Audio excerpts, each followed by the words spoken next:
Bienvenidos a la iglesia Palabra Viva. Nuestra misión es hacer discípulos por medio de la palabra para que vivan y den la vida obedeciendo y enseñando la voluntad de Dios, que es Jesús. Juan capítulo 2, versículos 13 al 22, vamos a leer todos unánimes juntos. Estaba cerca la Pascua de los judíos y subió Jesús a Jerusalén. Y halló en el templo a los que vendían bueyes, ovejas y palomas, y a los cambistas allí sentados. Y haciendo un azote de cuerdas, echó fuera del templo a todos, y las ovejas y los bueyes, y esparció las monedas de los cambistas, y volcó las mesas. Y dijo a los que vendían palomas: quitad de aquí esto, y no hagáis de la casa de mi padre casa de mercado. Entonces se acordaron de sus discípulos que está escrito: el celo de tu casa me consume. Y los judíos respondieron y le dijeron: ¿qué señal nos muestras ya que haces esto? Respondió Jesús y les dijo: destruid este templo y en 3 días lo levantaré. Dijeron luego los judíos: en 46 años fue edificado este templo y tú en 3 días lo levantarás. Mas él hablaba del templo de su cuerpo. Por tanto, cuando resucitó de entre los muertos, sus discípulos se acordaron que había dicho esto, y creyendo la escritura y la palabra que Jesús había dicho. Vamos a orar, pidiendo a Dios que obre con su palabra sobre nuestro espíritu. Ese es nuestro clamor, que podamos ver. Con los ojos naturales no podemos ver, pero en el momento, en el día, en la hora en que nosotros podemos ver que Jesús es el Cristo, el Hijo de Dios, y el único en el cual podemos encontrar salvación, o sea, la comunión con el Padre, ese es el día que nacemos de nuevo. Entonces clamemos para que eso se dé en nuestra vida si no se ha dado, y si se ha dado, clamemos para que la palabra además sea una fuente que salte para vida eterna. Eso dijo el Espíritu que han de recibir los que creyesen en Él, que seríamos como ríos de agua viva corriendo de nosotros, para que también otros vengan y beban y vengan a Él. Clamemos por nuestro Espíritu. Padre Celestial, nosotros te damos gracias por tu palabra, que es la verdad. Tu palabra es verdad. Estamos reunidos en tu nombre, Señor, anhelando todas las cosas que vienen de ti, clamando que nos ayudes para poder ver espiritualmente. Y viendo, Señor, podamos tomar la decisión de amarte, de seguirte, de arrodillarnos delante de ti y vivir la vida a plenitud. La vida, Señor, que tú das a los que te aman y a los que te buscan y a los que te encuentran. Entonces, obra con poder en esta mañana, derrama de tu gracia. Yo te clamo, Señor, dame la sabiduría de la palabra, dame el conocimiento de la palabra, dame el poder de la palabra. Que yo no me aparte ni a izquierda ni a derecha, que solamente dé a conocer lo que tú nos has revelado por medio de tu Hijo Jesucristo. Que sea tu Espíritu Santo tomando de esto y llevándonos a toda la verdad. Glorifícate en esta hora, Padre, derrama de tu gracia, te lo pedimos en el nombre de Jesús. Amén. ¿Pueden sentarse?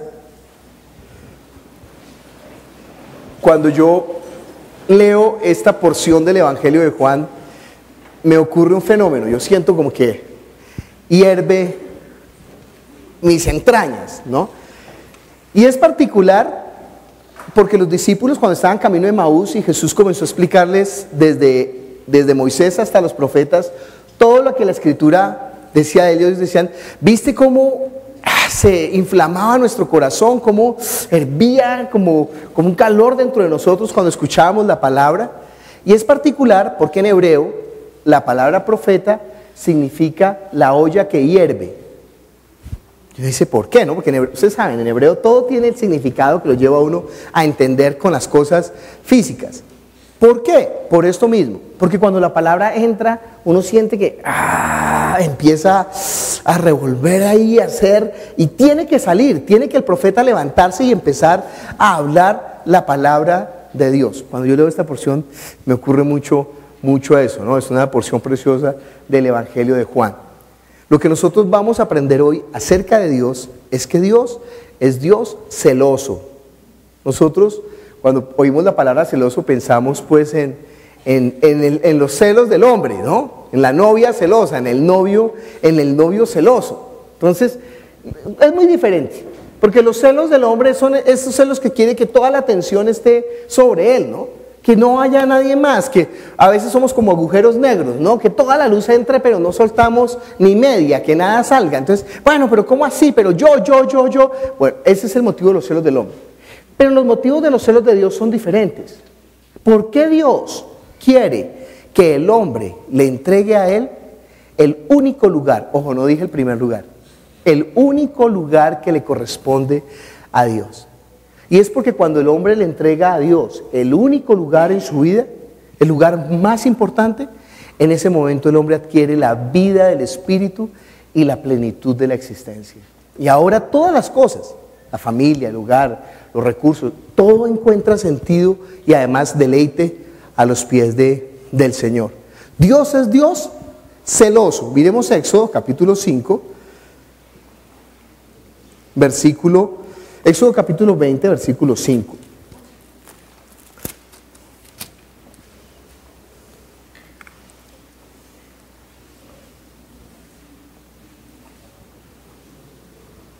Bueno, vamos a leer desde el versículo 1. A veces cuando nosotros decimos los 10 mandamientos es una cosa particular. Realmente no son 10 mandamientos, realmente es un mandamiento. Y ese mandamiento, cada parte del mandamiento se entreteje, casi que no se podría separar. Nosotros los hemos separado por ese afán griego aristotélico de clasificar todas las cosas, ¿no? Pero realmente el pueblo de Israel pensaba en el mandamiento, en su ley, en su palabra, no pensaban dividido. Y cuando uno lee, pues se da cuenta que realmente es uno solo. Dice, y habló Dios todas estas palabras diciendo, yo soy Jehová tu Dios que te saqué de la tierra de Egipto, de casa de servidumbre. No tendrás dioses ajenos delante de mí. No te harás imagen ni ninguna semejanza de lo que esté arriba en el cielo, ni abajo en la tierra, ni en las aguas debajo de la tierra. No te inclinarás a ellas, ni las honrarás, porque yo soy Jehová tu Dios, fuerte, celoso, que visito la maldad de los padres sobre los hijos, hasta la tercera y cuarta generación de los que me aborrecen, y hago misericordia a millares, a los que me aman y guardan mis mandamientos. No tomarás el nombre de Jehová tu Dios en vano, porque no dará por inocente Jehová al que tomare su nombre en vano. Ahí se destaca, ¿no? Yo soy tu Dios, ¿qué? Fuerte, celoso. Celoso. ¿Qué significa la palabra celos? El hebreo es espectacular, déjeme decirle, el hebreo es muy bueno. La palabra celos viene de la palabra QN, así es la palabra, la letra Q y la letra N, kun, y significa nido. Nido. Yo soy tu Dios, fuerte, celoso. La palabra significa nido. Usted ha visto cómo es el nido, ¿no? Usted ha visto cómo es, otra palabra para nido sería guarida. Aunque guarida, pues hoy en día para nosotros tiene una connotación como rara, ¿no? Guarida, entonces eso es una guarida ¿sí? Otro nombre sería madriguera, sería un buen nombre, madriguera, nido, madriguera, ese lugar es un lugar santo, ¿usted sabía? ¿Usted sabe que para una persona el lugar más sagrado es su hogar? Tanto que ni siquiera la ley puede meterse allá. ¿Sabía eso? Por ejemplo, curso de ladrón. Si usted va a robar, robe cerca de su casa.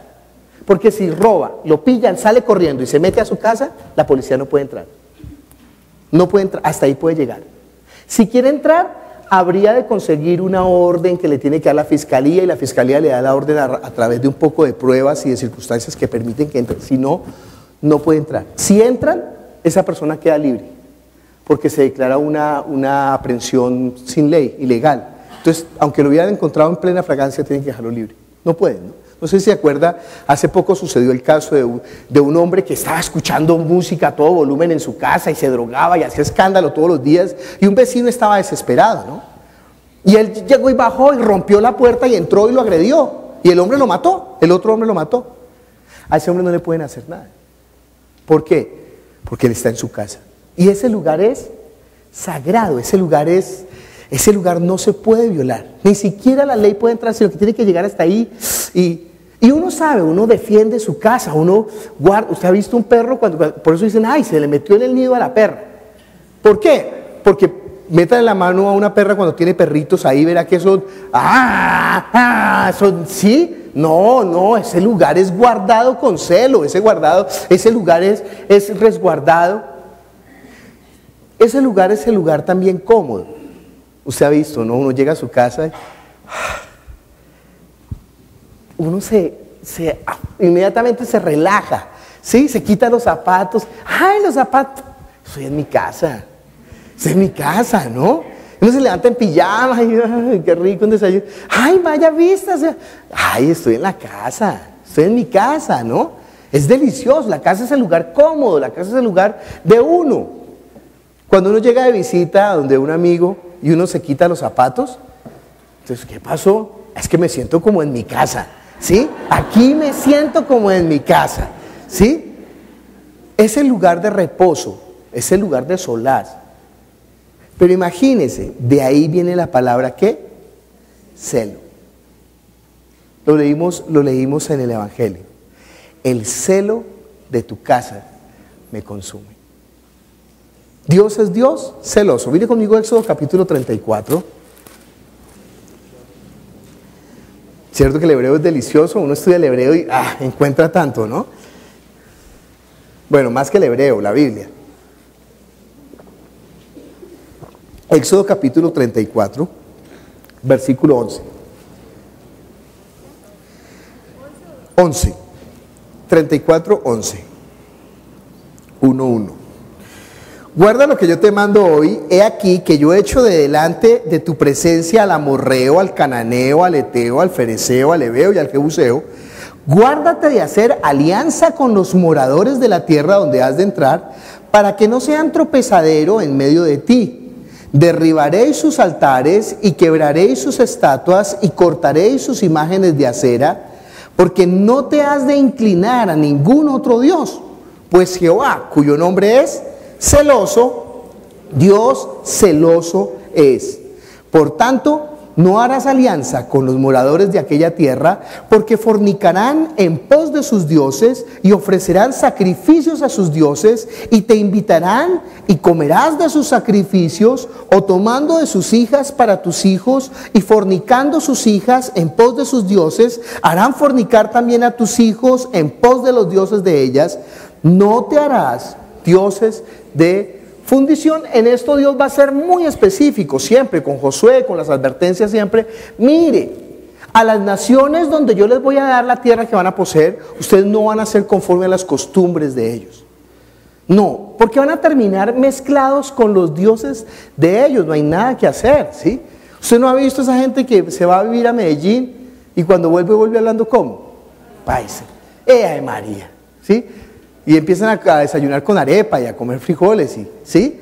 Uno va a la costa y termina hablando costeño, ¿no? Comiendo bollo de yuca con suero, y con arepa de huevo, ¿sí? Delicioso. Y entonces, bueno, uno va al Tolima y termina comiendo tamal y lechona, y delicioso, y cantando el bunde, ¿no? Eso es. ¿Por qué? Porque todo el ambiente de la persona impregna. ¿No ha visto cómo son los novios con las novias que apenas empiezan? Llega un muchacho a la casa y la mamá ve que está escuchando un género distinto de música al que usualmente conoce y dice, ya se novió con otro. Muéstrame, ¿con quién está saliendo? ¿Quién es el que le escucha el reggaetón? Ay, no, si es reggaetón, que no tenga ese noviazgo. Eso sí, no, o sea, sí es muy mal.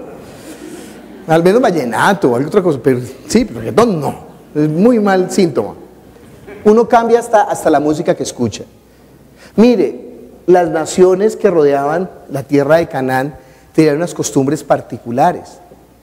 Por ejemplo, ¿cuántos de aquí abrieron matriz? O sea, ¿cuántos de aquí son primogénitos? ¿Cuántos nacieron, son el hijo mayor de la casa? ¿Cuántos? Un buen número. Bueno, si sus mercedes hubieran nacido en Canaán, sus padres los habrían quemado en el fuego. O habrían derramado su sangre en sacrificio delante de su Dios. Mire, nosotros nos escandalizamos, ¿no? Nos parece esa costumbre horrorosa, oprobiosa. Pero nosotros estamos entregando nuestros hijos al Dios de este mundo.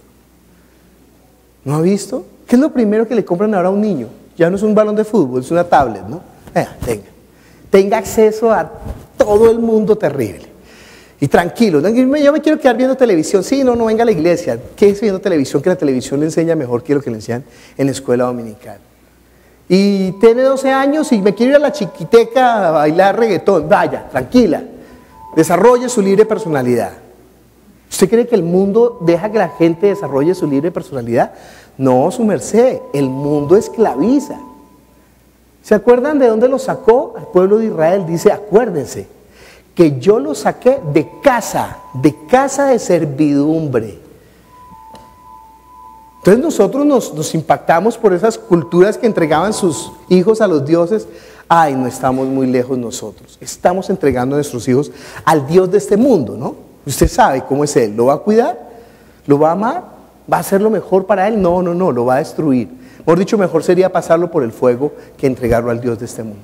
Entonces nosotros por las costumbres decimos, ay, tan salvajes, pero no, si ellos nos vieran a nosotros, ¿usted qué hace? No, que la hija de 12 años se fue a bailar reggaetón en una chiquiteca, dirían los cananeos, ay, qué horror, ay, qué impresión, ¿no? Cuando nosotros nos impresionamos de ellos, ellos se impresionarían también de nosotros. Él les dijo, no se mezclen con las naciones porque ustedes van a empezar a tomar las costumbres de ellos. Eso mismo es lo que habla en el Nuevo Testamento en 2 de Corintios capítulo 6.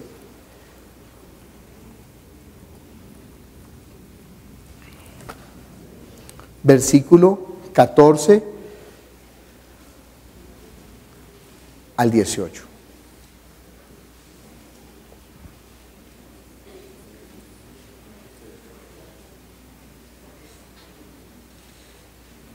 Dice, no os unáis en yugo desigual con los incrédulos, porque ¿qué compañerismo tiene la justicia con la injusticia? ¿Qué comunión la luz con las tinieblas? Mire, este versículo lo usan siempre cuando viene una persona, ¿qué pasó? Tengo un novio, ay, no es cristiano, no unáis en yugo desigual. No está hablando de eso, no está hablando de las relaciones sentimentales. Está hablando es que nosotros vivimos de una manera diferente a como vive el mundo. Nosotros militamos en otra militancia, nosotros tenemos un afán diferente. Ay, usted no sabe lo fuerte que es eso, ¿no? En esta semana ayer tuve que pedir disculpas ahí por el Facebook y borrar y de ley y otra vez de nuevo perdón porque, ¿sí? ¿Por qué? Por ese deseo de mezclarse uno con las cosas de este mundo, que no se puede mezclar con las cosas de este mundo. Que no. Y las cosas de este mundo no son solamente las cosas perversas, todas las cosas de este mundo. Si usted le pregunta al vecino, ¿qué es lo que tú quieres? Una persona que no es cristiana, ¿qué es lo que tú quieres? Uno como venezolano, ¿no? ¿Qué es lo que tú quieres, chico? No, uno dice, vecino, ¿qué es lo que usted busca? ¿Cuál es su anhelo, vecino? El vecino le va a decir, normalmente le va a decir, pues mire, yo quiero vivir bien, tener salud, tener una casa, poder criar bien a mis hijos, darles una buena educación y ya después pues tener una vejez tranquila. Eso es lo que yo quiero. No es nada malo, pero eso, por esa razón de ser, es que el mundo vive en la condición en la que vive. Porque no les preocupa nada más. El mundo no es trascendente. El mundo jamás está pensando más allá. El mundo jamás va a darse a los demás porque está pensando es cómo más bien obtiene para él. El mundo ni siquiera no está pensando en el cielo de los cielos, en la vida después de la muerte. No, la cosa es aquí y ahora y gastémonos todos los chavitos ahora porque después de esta vida, como el caballo viejo, pues no hay otra oportunidad. Pero los cristianos no debemos de vivir así. Nosotros no deberíamos de vivir como vive el mundo, ¿no? Es el yugo desigual. Usted sabe, ¿no? La religión es parte de la cultura del mundo, pero la religión no es el estilo de vida de Dios. Usted sabe, hay dos tipos de iglesias. Cuando Jesús vino, habían dos sectas, la secta de los fariseos y la secta de los herodianos, de los saduceos. Entonces, ¿cómo era la secta de los fariseos? La secta de los fariseos tenía una religión estricta. Era una religión en la que ellos no se vestían de una manera indebida, ellos no hablaban de una manera indebida, ellos se peinaban de una manera que parecía santa, ellos caminaban de una manera que parecía santa, ellos no hacían nada que pudiera estar comprometiéndoles con su vida religiosa, no comían, no miraban, no tocaban, no decían, se guardaban de todo de alguna manera como ofender a Dios con su conducta, ¿no? Esos eran los fariseos. Por el otro lado estaban los saduceos. Los saduceos eran Los saduceos eran banales. Los saduceos decían, mire, no hay vida después de la muerte, hay que gastarse todo ahora. Hay que amar a Dios, hay que honrar a Dios porque existe Dios. Pero Dios lo que hace es bendecirnos y darnos plata para que estemos bien, para que paseemos, para que nos comamos todo lo que queramos comernos, para tener el carro que queramos tener, para estar felices y vivir contentos. Si nosotros tenemos mucha plata, la gente se va a dar cuenta que Dios está con nosotros. Jesús va a criticar las dos posiciones. Y Jesús va a decir algo revolucionario a los dos, a saduceos y a fariseos. Les va a decir, ¿saben qué? Los ladrones y las prostitutas van delante del reino de Dios antes que ustedes. Esas eran las dos corrientes fuertes de la religión en ese momento. Para alguna gente los santos eran los saduceos, para otra gente los santos eran los fariseos. Usted ha visto, hoy en día es igual, ¿no? Hay iglesias en las que la gente no se lava, no se peina, no se pinta, no anda con un vestido largo, blanco, con el pelo así largo, parece la muñequita del aro, ¿no?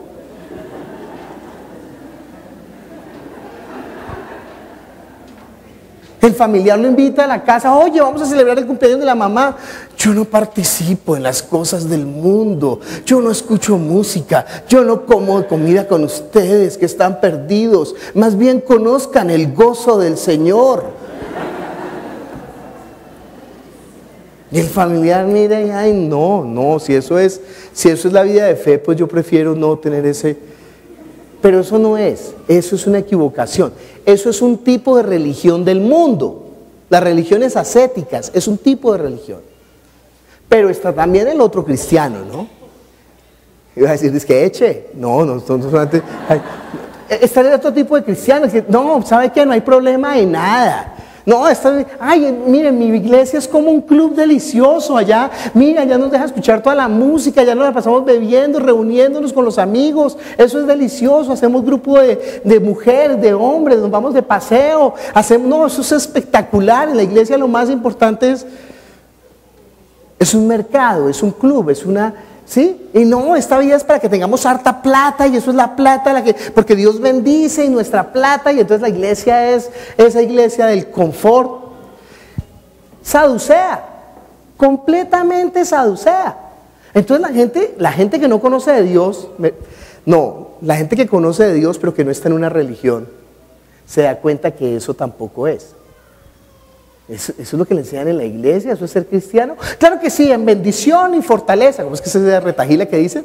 ¿Cómo está, hermano? Bendecido y en victoria. Tampoco es. Eso es el mundo. Eso es la corriente de este mundo. Pero Jesús va a ser diferente. Dice, no os unáis en yugo desigual con los incrédulos, porque ¿qué compañerismo tiene la justicia con la injusticia? ¿Qué comunión la luz con las tinieblas? ¿Qué concordia Cristo con Belial?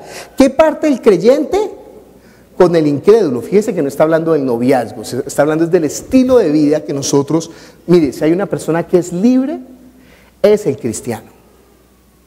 ¿Usted sabe cómo es el mundo para esclavizar? Ahora no hay esclavitud. Claro que hay esclavitud. Lo que pasa es que ahora la esclavitud es manejada de otra manera. ¿Cómo hacen para esclavizarlo? Le muestran un celular y yo quiero tenerlo. ¿Y qué es capaz de dar por esto? 1 año de trabajo. Listo, tenga. Usted sabe, ¿no? Cuando encontraron a los Nukak Makug en la selva, los raspachines, los que recogían hoja de coca, los hacían trabajar todo un día por una gaseosa.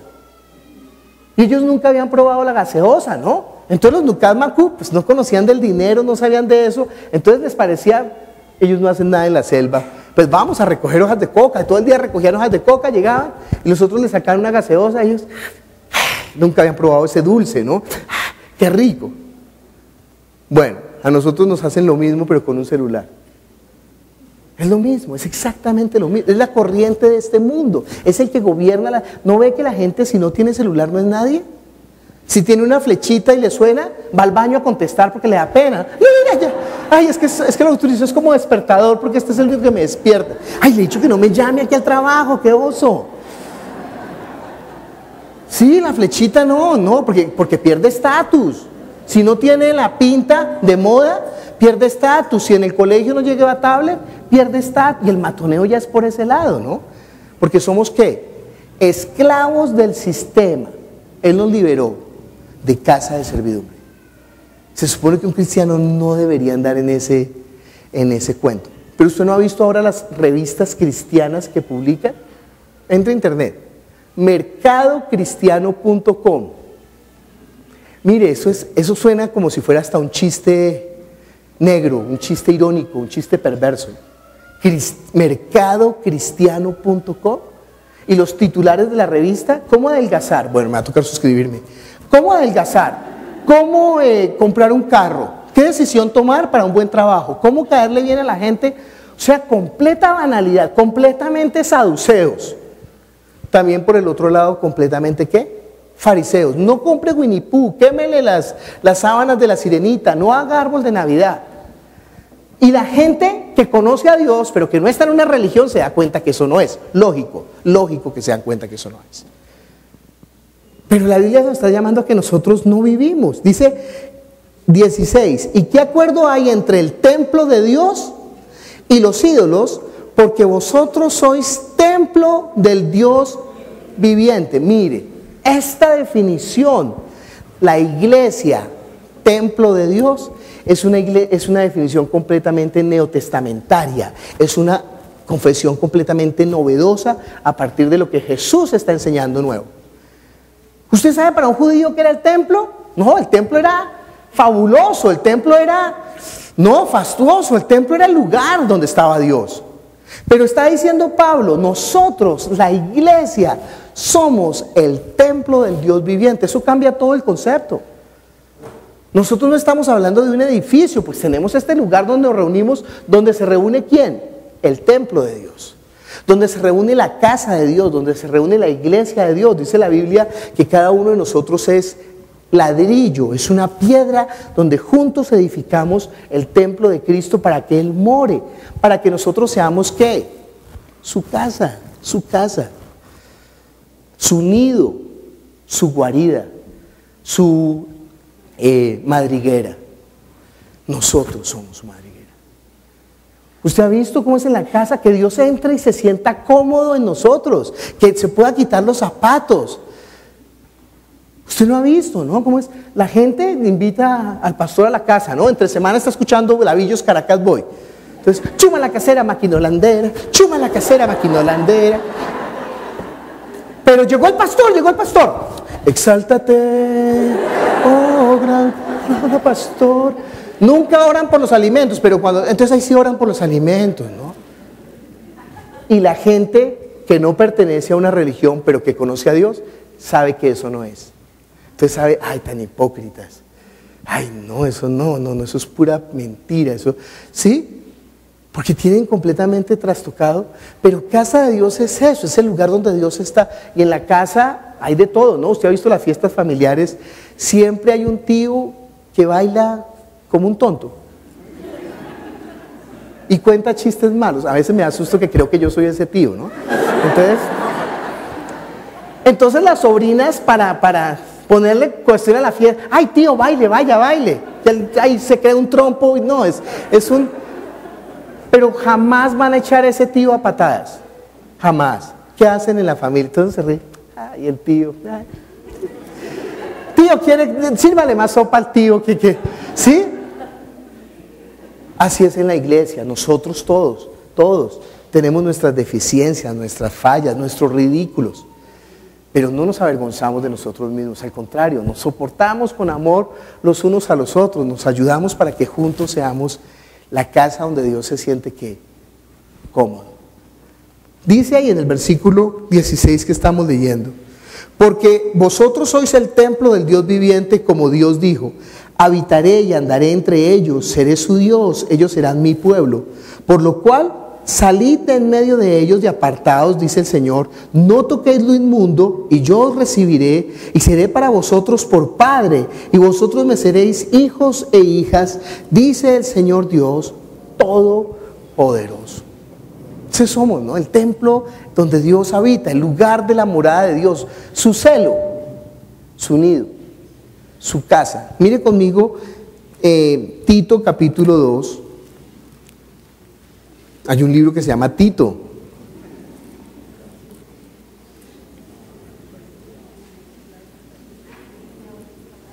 Tito,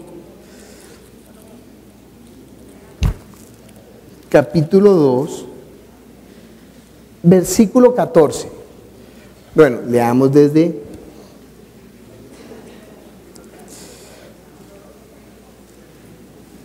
el versículo 11. Tito capítulo 2, versículo 11. Porque la gracia de Dios se ha manifestado para salvación a todos los hombres, enseñándoos que, renunciando a la impiedad y a los deseos mundanos, vivamos en este siglo sobria, justa y piadosamente. En otra versión le damos este versículo para entender que son las palabras sobria, justa y piadosamente. Nueva versión internacional o palabra de Dios para todos.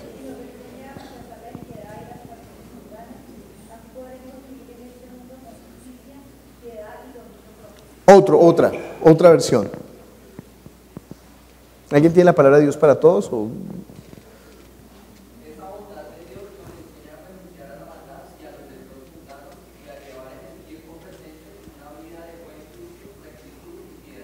Una vida de buen juicio, rectitud y piedad, una vida buena. Esta mañana le leyeron en una versión tan buena, no sé qué versión era, pero muy buena versión. ¿Hay otra versión?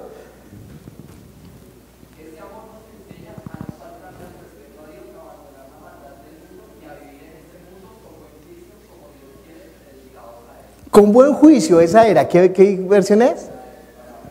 Con buen juicio, como Dios quiere que vivamos para Él. Eso es, esa sería la mejor, ¿sí?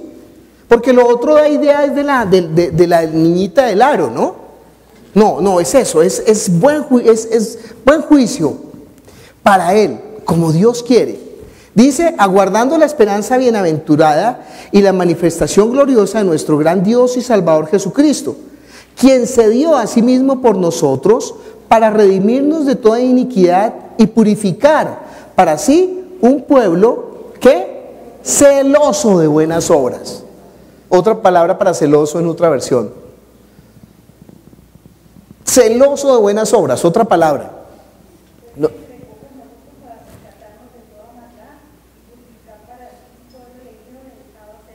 Dedicado a hacer el bien. Hay una versión que dice codiciosos. Un pueblo codicioso, porque esa palabra celoso ya sabe, ¿no? Es una palabra fuerte, no es una palabra sencilla, es una palabra que muestra el celo de tu casa me consume, o yo sé que tienen celo de Dios, pero no conforme a conocimiento. O dice Pablo, yo en otro tiempo era celoso de la religión de mis padres. Está hablando de toda esa pasión. Otras versiones lo traducen codicioso. ¿Por qué codicioso? Mire conmigo Mateo capítulo 11. Esto es una porción de la escritura que muchos no comprenden, pero espero que usted hoy haga clic. Mateo capítulo 11, versículo 12.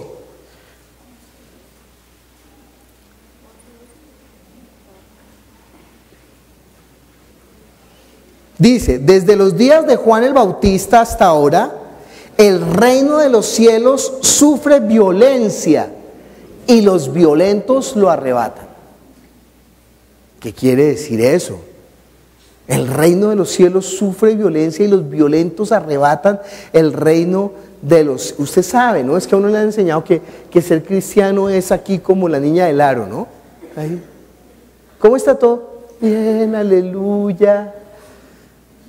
¿Usted qué? ¿Usted no? No, yo... todo es lindo, ¿no? Todo es como ositos cariñositos cristianos, como Barney cristiano, ¿no?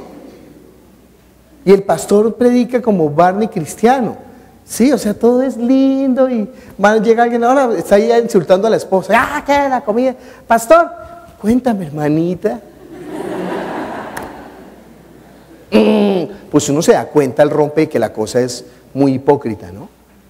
Pero aquí dice, el reino de los cielos sufre violencia y los violentos lo arrebatan. El pasaje paralelo en el Antiguo Testamento de esta porción es Proverbios capítulo 11, versículo 30. Cuando uno lee en Reina Valera no encuentra la concordancia, cuando lee en otras versiones puede encontrarla.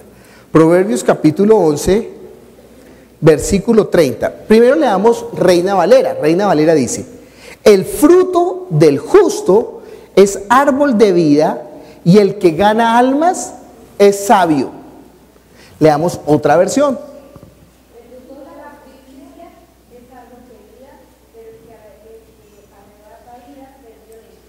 Pero el que arrebata vidas es violento. Esa traducción sería la mejor traducción. El árbol de vida, otra vez.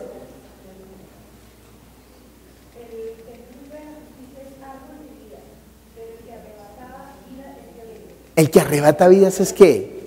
Violento. El reino de los cielos sufre violencia y los violentos lo arrebatan. ¿Pero qué significa eso? Otra versión de ese Proverbios 11:30.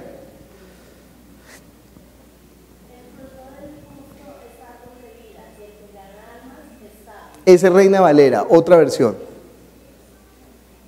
En esa versión. No hay Proverbios. ¿No hay otra versión?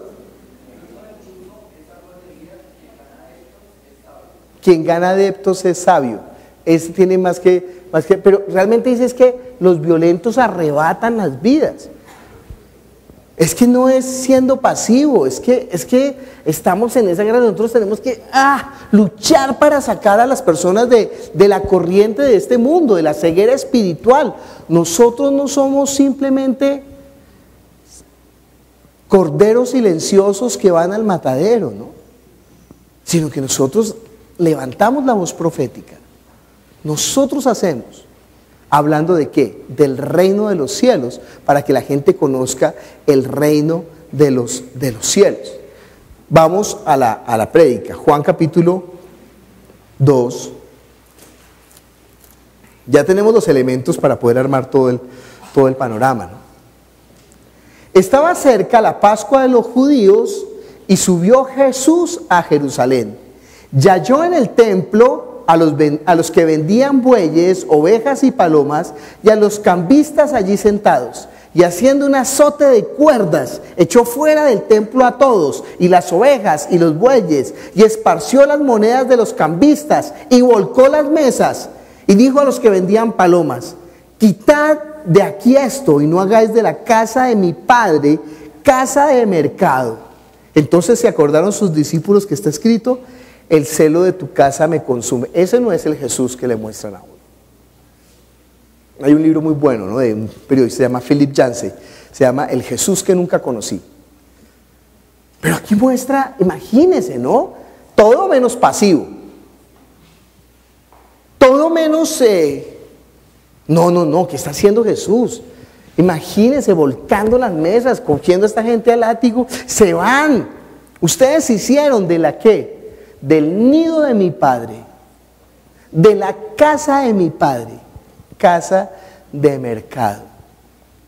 Mire, a mí me parece tremendamente ilógico que teniendo esta porción en la Escritura, la iglesia hoy en día sea un mercado. Pero si está esta parte tan clara, ¿no? Pero uno entra a la iglesia, eso es una venta de empanadas para las damas, tamales para los niños, ropa para los... Y bueno, y si ustedes quieren asistir al curso, paguen y paguen y paguen y paguen y paguen. ¿Qué van a hacer? No, vamos a hacer un retiro donde la gloria al Señor se va a manifestar. Sí, pero ¿por qué tan caro? ¿Por qué 300,000 pesos? Es que lo mejor para el Señor. ¿Pero para cuál Señor? Porque el retiro vale 100,000 pesos y están cobrando 300, 100, 200, o sea que quedan 200, ¿para cuál Señor? ¿Sí? La religión no se da cuenta, pero la gente que sí conoce a Dios se da cuenta y dice: ahí no es. Es vergonzoso, ¿no? El viernes volví ya a llamar al canal ese donde hacen toda la mercadería de la fe. Siempre que están en eso llamo. Entonces al teléfono me contesta una niña: niña, ¿usted en qué iglesia se congrega? Guau. Le dije: mira, deja de ser partícipe de la obra de ellos. Ellos están haciendo mercadería de la fe, eso no es. Mira la maldición que hay en eso, no seas partícipe con ellos. Yo creo que tú amas a Dios, ¿por qué estás metida ahí? ¿No te das cuenta que es una sinvergüencería? La niña no decía nada, ¿no? Por favor, no permanezcas, sal de ahí, no seas partícipe. ¿Me entiendes? ¿Tú me entiendes lo que te estoy diciendo? Sí, Señor, tengo que colgarle. Pero si al menos una persona que uno logre moverle el piso, pues eso va a ser bueno, ¿no? Eso va a ser, porque es una vergüenza. ¿Por qué? Porque la gente que conoce a Dios pero no tiene religión, se va a dar cuenta, oiga, eso no es, oiga, mi familiar es cristiano y eso es lo que le hace, no, eso no, tan bobo, ¿qué hace ahí metido? Pero es que es tan clara la palabra que él agarró y lo sacó a látigo, no como pasivo, a látigo, diciendo: ustedes hicieron de la casa de mi padre, ¿qué? Casa de mercado. Hicieron negocio con lo más sagrado. ¿Usted se imagina lo que va a hacer eso para Dios? Que han prostituido su casa. Mire conmigo Apocalipsis capítulo 18. Es muy grave. Bueno, es muy glorioso también. Ahorita le voy a decir por qué. Es muy bueno también. Es delicioso que esté ocurriendo, pero es grave. Apocalipsis capítulo 18, versículo 3. Leamos desde el 2. Y clamó con voz potente diciendo: ha caído la gran Babilonia, se ha hecho habitación de demonios, de guarida de todo espíritu inmundo y albergue de toda ave inmunda y aborrecible. Porque todas las naciones han bebido del vino del furor de su fornicación, y a los reyes de la tierra han fornicado con ella, y los mercaderes de la tierra se han enriquecido de la potencia de sus deleites. Y oí otra voz del cielo que decía: salid de ella, pueblo mío, para que no seáis partícipe de sus pecados, ni recibáis parte de sus plagas. ¿Usted sabe que están predicando hoy en las iglesias? En muchas, de política. Están fornicando con los reyes de la tierra. Y a la salida, ¿qué están haciendo? Vendiéndoles cosas. Están fornicando con los mercaderes de la tierra. Lo raro es por qué nosotros no nos damos cuenta.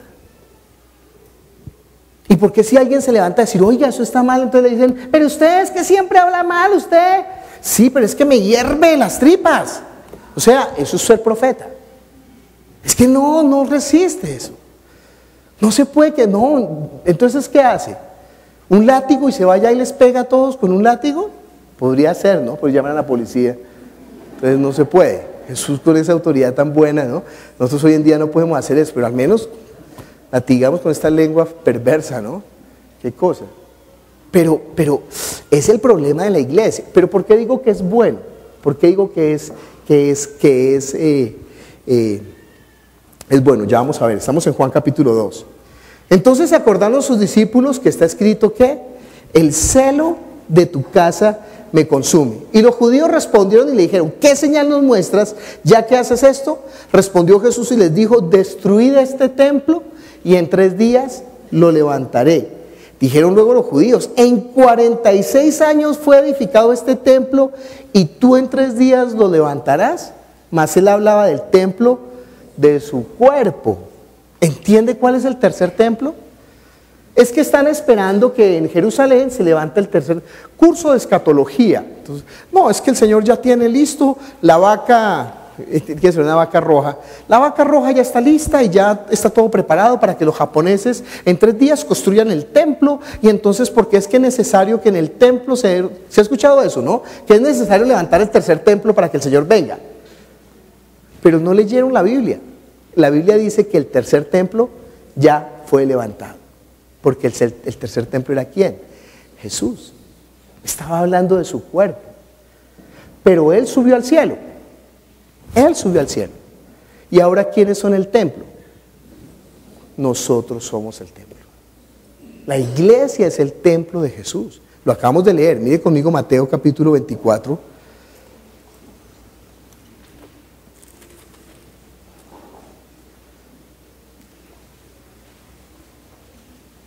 El templo es donde se hace la voluntad de Dios. Cada cristiano que hace la voluntad del Padre es templo de Dios. Cada cristiano que hace la voluntad del Padre, que lo busca, que es su lugar de reposo, que es su lugar de placidez, donde Dios está cómodamente, Él es el templo. Mateo 24, versículo 15, dice: por tanto, cuando veáis en el lugar santo la abominación desoladora de que habló el profeta Daniel, el que le entienda, entonces los que estén en Judea huyan a los montes. Bueno, y ahí sigue diciendo, porque le preguntan los discípulos: Señor, ¿Cuándo es el último tiempo? ¿Cuándo es que tú volverás? ¿Cuáles son las señales? Ya empieza a decirle unas señales. Dice, mire, el día y la hora nadie lo sabe. Ojo, si le dicen el día y la hora, salga corriendo. Eso no es. Un pastor dijo, ¿no? Sí, en la Biblia dice el día y la hora, pero no dice el año. Y a mí el Señor me reveló el año. Ay, no. Y es que somos sinvergüenza ante la palabra de Dios, ¿no? ¿Cómo lo tomamos por tonto? No, el día y la hora nadie lo sabe, pero sí hay unas señales. Y en una de esas señales es que ocurra la abominación desoladora en el lugar santo. ¿Cuál es el lugar santo? El templo. Pero no es en Jerusalén, es en la iglesia. Mire conmigo Marcos capítulo 13, es mejor en Marcos, porque nos da un dato clave. Marcos capítulo 13.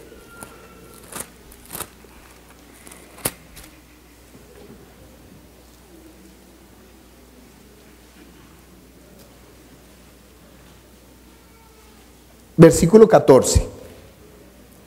Pero cuando veáis la abominación desoladora de que habló el profeta Daniel, puesta ¿dónde?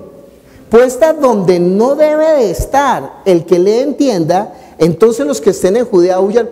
¿Dónde es que la abominación desoladora no debe de estar? Pues lógico, en el mundo que hagan mercadería, pues es la corriente del mundo. Que en el mundo hagan política, lógico, es la corriente del mundo. Donde no se puede hacer es ¿dónde? En la iglesia. Cuando vean la abominación desoladora en el lugar donde no debe de estar. Mire conmigo, segunda de Tesalonicenses. Porque le dije que eso es precioso, que yo me alegro. ¿Por qué me alegro? Que eso esté ocurriendo, es lo mejor. ¿Por qué? Segunda de Tesalonicenses, capítulo 2, versículo 1.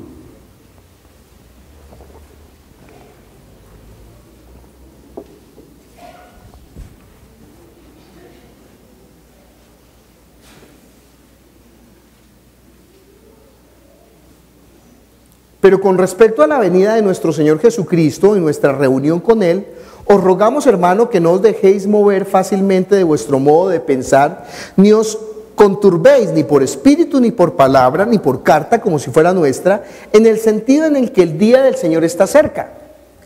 Nadie os engañe, en ninguna manera, porque no vendrá sin que antes venga, ¿qué? La apostasía. ¿Qué es la apostasía? Otra traducción que nos diga qué es la palabra apostasía. No me lea todo el versículo, sino solamente la palabra que reemplazan por apostasía. ¿Qué dice? Rebelión contra Dios. Otra. O sea, el mundo no puede apostatar contra Dios. ¿Por qué? Porque no lo conocen. La apostasía tiene que suceder dentro de la iglesia. Por eso dice que en los postreros días muchos apostatarán de la fe, escuchando a espíritus engañadores y a doctrinas de demonios, y que porque teniendo el conocimiento entenebrecido harán mercadería de vosotros. Ahí la Biblia no lo advirtió. Y entonces, porque la iglesia está sumida en ese sopor, que no se da cuenta. ¿Por qué? Porque el Señor viene pronto. Tiene que ocurrir la apostasía, dice, sin que antes venga la apostasía y se manifieste el hombre de pecado, el hijo de perdición, el cual se opone y se levanta contra todo lo que se llama Dios o es objeto de culto, tanto que se sienta en el templo de Dios como Dios, haciéndose pasar por Dios. ¿Cuál es el templo de Dios? La iglesia. ¿Y qué es lo que está sentado ahorita en la iglesia? ¿Qué es lo que le dice la gente que no conoce del Señor cuando usted le habla de la iglesia? ¿De qué les dicen siempre? De dinero. Ah, ¿y usted allá está donde sacan dinero? Porque ese es el Dios de este siglo, Mamón. Y se está haciendo pasar ¿por qué? Por Dios. ¿Entiende que está cerca la apostasía? Eso no es afuera. Claro, el mundo afuera está, todo el mundo está negociando y cambiando y buscando cómo rebuscarse la vida. Eso está bien. Porque es la corriente del mundo. Y el mundo está en la política. Claro, eso está bien porque es el mundo. Y el mundo está haciendo todas las cosas, sí. Pero el problema es cuando lo vemos ¿dónde? Aquí, en la iglesia, en el lugar santo, en el lugar donde no debe estar. Y entonces, ¿qué vamos a hacer? tenemos que clamar a los que aman a Dios y decirle: huyan de ella, pueblo mío, y no sean partícipe de sus obras. Salgan corriendo, no permanezcan ahí, no permanezcan ahí, no se queden con ellos. No, están perdidos. Mire, llame al menos, hoy si llega a la casa, llega temprano, todavía está en esa bobada, llamen y dígale: ay, no se quede ahí, salga, no haga eso. Puede ser que rescate un alma, ¿no? Culminemos. Juan capítulo 2, versículo 20 dice: dijeron luego los discípulos: en 46 años fue edificado este templo y tú en 3 días lo levantarás. Mas él hablaba del templo de su cuerpo. Por tanto, cuando resucitó de entre los muertos, los discípulos se acordaron que había dicho esto y creyeron la escritura y la palabra que Jesús había dicho. Padre celestial, nosotros te damos gracias por tu palabra, que es la verdad. Tu palabra es verdad, Señor. Tú anhelas un pueblo celoso de buenas obras. Tú anhelas un lugar donde recostar la cabeza. Tú anhelas encontrar un nido, Señor, una guarida, Señor. Tú anhelas encontrar, Señor, un lugar donde tú te sientas cómodo. Ayúdanos a hacer la iglesia que tú anhelas. Ayúdanos, Señor, a realmente ser lo que tenemos que hacer. Perdona todas nuestras deficiencias, Señor. Perdónanos por fornicar con este mundo, por hacer caso del mundo, por seguir la corriente del mundo, cuando nosotros sabemos que no es ahí, sino que es en tu palabra, Señor. Perdónanos, Padre. Y ayúdanos a predicar solamente el evangelio de la salvación, Señor. Que la gente sea libre por el conocimiento de la verdad. Que la gente salga de la corriente de este mundo cuando sean abiertos sus ojos, Señor. Cuando tú los saques de tinieblas a la luz. Cuando Cristo resplandezca en los corazones de ellos por la palabra de la verdad. Ayúdanos, Señor, a hacer la iglesia que tú anhelas, Padre. Prepáranos con toda buena obra, vístenos del lino fino, blanco, para tu venida, Señor, que nosotros te estemos aguardando. Que no seamos una iglesia farisea, que no seamos una iglesia saducea, que no seamos una iglesia, Señor, legalista, que no seamos una iglesia light, vana, sino que seamos la iglesia que es columna y baluarte de la verdad. Ayúdanos, te lo pedimos en el nombre de Jesús. Amén. Bienvenidos a la iglesia Palabra Viva. Nuestra misión es hacer discípulos por medio de la palabra para que vivan y den la vida obedeciendo y enseñando la voluntad de Dios, que es Jesús.